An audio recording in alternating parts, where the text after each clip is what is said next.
Hey guys, what's up? Welcome back to the channel. It's Cynicalex, and today we are finalizing the list with the best Universal Tier 2 characters in the game. Now, I do want to take a moment and say that we are missing Vision and Groot from the Combat and Blast days, so they will be appearing in this video with their uniforms.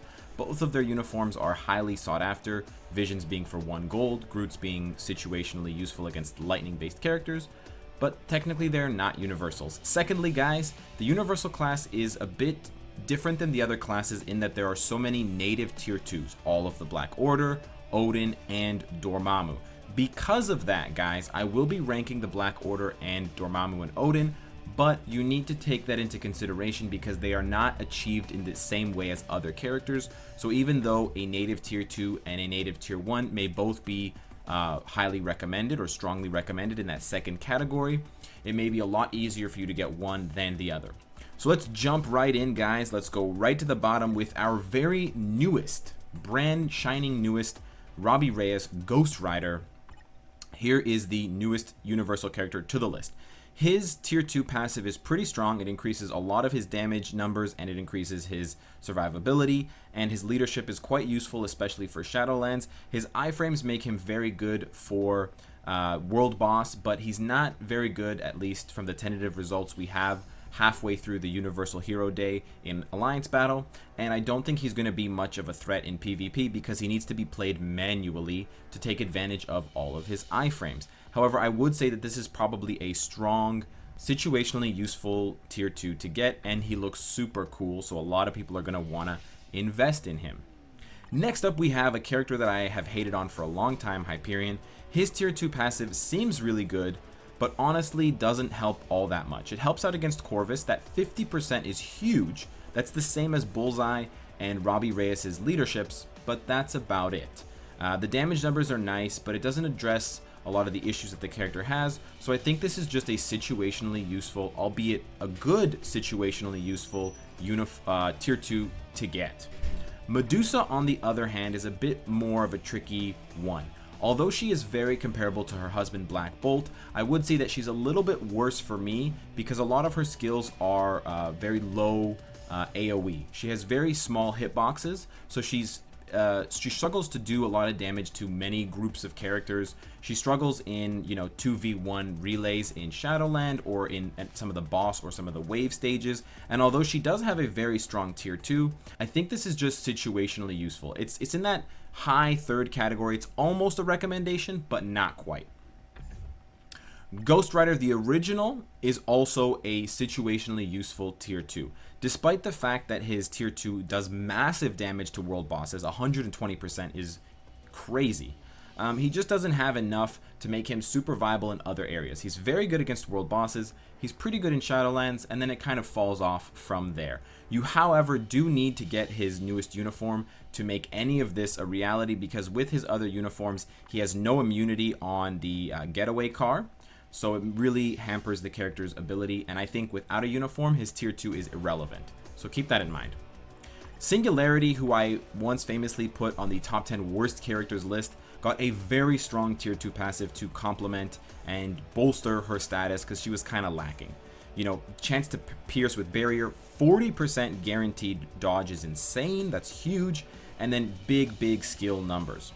Still, I don't think this brings the character anywhere past situationally useful. She's a strong character in her own right, but also given the difficulty of obtaining her bios, I wouldn't make her a recommendation for anyone to tier 2. Hela is actually a step below Singularity. Despite the fact that she has very interesting debuffs, despite the fact that she has a fantastic leadership and she has summons, her tier 2 is pretty sad. And her damage numbers overall on her skills are very low, and the debuff buff meta just never really caught on, aside from Doctor Strange and Enchantress and Wasp. So Hela, at this point, her tier 2, no uniform, maybe coming soon, is an irrelevant tier 2 right now. Loki, kind of in the same place as Hela, but a little bit different. Loki is a very strong character at tier 1, and the tier 2, although looking very nice with lots of numbers and lots of buffs, really just doesn't do enough to justify the tier 2. This is just situationally useful. If you love the character, you should maybe think about it, but if you're just doing it for success's sake, there are much better options in the universal list. Unfortunately, Angela is not one of those characters. She does absolutely need her newest uniform to be of any use whatsoever. So again, without the uniform like Ghost Rider, this is an irrelevant tier 2. With the uniform, I would say this is probably still irrelevant, but it's arguable that it's situationally useful because the numbers are strong and it does make her a lot harder to debuff because of the Asgardian blood buff. However, she only has 2 partial iframes, her leadership is still very bad, and she still needs a strong buff from the leader like Red Hulk or Satana or Hela, for example, in order to really shine. She's kind of a glass cannon still, so I kind of don't like her tier 2 passive. Clea suffers from the same thing that Angela suffers from. Her tier 2 is very strong with lots of high numbers, 60%, 50%, and Mystic Bond, increases the summoner's stats, but it still doesn't address the weakness of the character, that she's extremely fragile and she dies extremely easily. Because of this, I honestly think that this is an irrelevant tier 2. There are stronger universal characters out there, but I know a lot of you really love Clea and you invest in her for Doctor Strange, so it's arguable that this is situationally useful, but I think it's on the low end of that. Maybe with a uniform, she'll improve. Ultron, my boy, the original dumpster man, is still dumpster. His tier 2 is so bad. His robots still die super quick. It just doesn't do anything for him. He needs an overhaul big time. We covered it in the Make Ultron Great video. The Netmarble devs that I'm obviously working with in this studio right now haven't really picked up on the video yet, so we'll have to wait and see. Vision, who is actually a blast character, is very well suited with his uniform, despite the fact that the uniform bonus is pretty useless. Debuff duration 15%. The all resist is kind of cute, but it's really not that helpful. But it's a 1 gold uniform, so you should definitely pick it up. Ultron's tier 2 looks nice. Chance to be immune. Bonus damage. Wow. Terrible. Really bad. All of his skills deal single target damage. He has like 2 tracking skills. He's just sad. Microwave Pulse is probably one of the worst skills in the game in terms of how often it misses the enemy. Don't invest in this, aside from the 1 gold uniform. Captain Marvel, on the other hand, I will argue for being a strong recommendation. Hear me out. I think she's a strong recommendation for new players, and I think that is the case because of how her tier 2 interacts with Binary Explosion. When you get her tier 2, it increases buff effects by 20%. That means that when you buff her with Radiant Form and then you use Binary Explosion, the chance to be immune jumps from 5 seconds to 6 seconds. And because this skill is on a 12-second cooldown, you can rotate this every 6 seconds. That means that Captain Marvel can be, with very limited setup by the way, because Radiant Form also gives her 11% skill cooldown, so you don't even need a lot of skill cooldown from your cards. And you can achieve your first tier 2 who is immune all the time, 100% of the fight. Now, it doesn't address the fact that her DPS is very low. So yes, Captain Marvel does have low damage, but I think that this is a really appealing thing for new characters and new players. You have a totally immune hero that can't be damaged, deals decently, does have a buffable leadership, does have a damaged leadership who people keep fucking slamming the doors, and then you can also cover the fact that you don't have good skill cooldown yet from your cards. So I actually do think that this is a strongly recommended tier 2 to get. Black Bolt is another character that I will argue for as being a strong recommendation, and I do so because his tier 2 passive is very strong and he's got a very powerful AoE effect on his 5th skill, Quasi-Sonic Scream. Unlike his wife Medusa, I think that he is strongly recommended because of that fact. He also does have a very good 4-star passive, very relevant in the meta. He also gets a stun here. He has a iframe on Electron channeling, and he's got a max HP shield. He's got so many different tools, 2 different uniforms which are both helpful in different ways. Probably the newer one is the better one, and his tier 2 passive is very strong, ignoring dodge by 50%, which is very strong, for 10 seconds, and a buff and immunity for 5 seconds. This is one of the best tier 2 passives in the game. As a universal character with a buffing leadership, he's one of the best at native tier 1, and he's definitely a great addition to your roster. Jane Foster, on the other hand, I think is arguably situationally useful at best. She does get a very strong tier 2 passive. 60% is Lincoln's leadership alone, but then she also gets dodge rate and she also gets skill damage and bonus damage. The problem with Jane Foster is she just doesn't do anything fantastically. She's probably best suited for you in Shadowlands, where she's very flexible as both a female character and a universal, but that's kind of where you know, the strengths end. So I think this is a high situationally useful third category tier 2 at best. Finally, for my remaining tier 1s, we have Satana. Satana is one that I would almost say is strongly recommended. She's just a little bit below her brother Hellstorm or Hellstrom, and it's kind of because of the cooldown on her tier 2. Her tier 2 is fantastic. It's when she's attacking, so you can selectively trigger it, and it's got 10 seconds of immunity, but it only you know, comes around every 30 seconds. That's really bad. That's a really long time. So that's kind of where I'm at with her. She only has one consistent iframe in Flamethrower, and although she has a self-buffing leadership, she kind of still falls behind in terms of DPS with her brother. Now, this is a very good tier 2 to get if you're building like a large tier 2 you know, stable.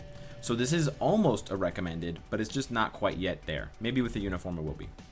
Now, for my tier 2s, which I have a lot of, we're going to go through them in a little bit of a different way. I want to leave the native tier 2s to the end, so we are going to jump ahead to Ronan. Ronan, pretty straightforward, guys. He's got a very strong leadership. His tier 2 passive also helps out the team, but this is an irrelevant tier 2. Don't get this character. He's just a stopgap at tier 1 as a leadership buff until you get Thanos, so just get him for his leadership. Doesn't require tier 2, and then move on. Hellstorm, on the other hand, is a strong recommendation. He's already a very powerful character at tier 1. He's just missing a leadership. He's got 5 seconds of triggerable immunity. He's got clones. He's got a buff. He buffs up his own damage. He's even got an iframe and a stun. He's got the whole kitten. On top of that, guys, his tier 2 passive heals him, which is basically the only thing he's missing, and it buffs his own damage by 60%. And that's with only 5 seconds of gap between your buff and the cooldown of the tier 2 passive. So he basically has all of his tier 2 tricks plus his sister's leadership rolled into one. That's just amazing, guys. This is a strong recommendation. Great for alliance battle like Black Bolt.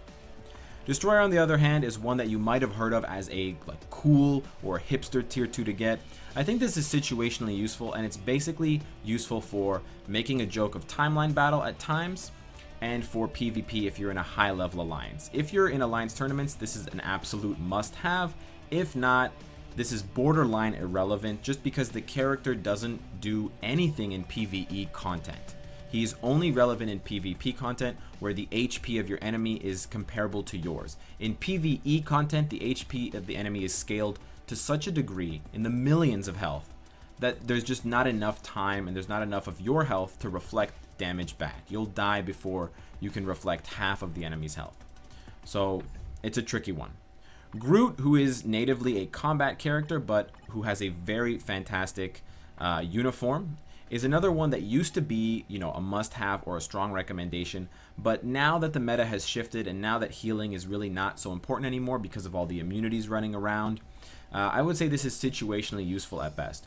Groot will enable you to get world boss kills with fragile characters like Proxima, but he's just not strong enough on his own. He struggles in Shadowland because his DPS is so low, and he's really only a top contender in PvP where he can absorb a lot of hits that your other characters would otherwise take and then die for. So he's really good when paired alongside a very strong but fragile character, Doctor Strange, Proxima, etc. Because even if the AI is controlling Groot and Doctor Strange, they can get confused, target Groot, and then your power hitter can get some shots off and potentially win you the match.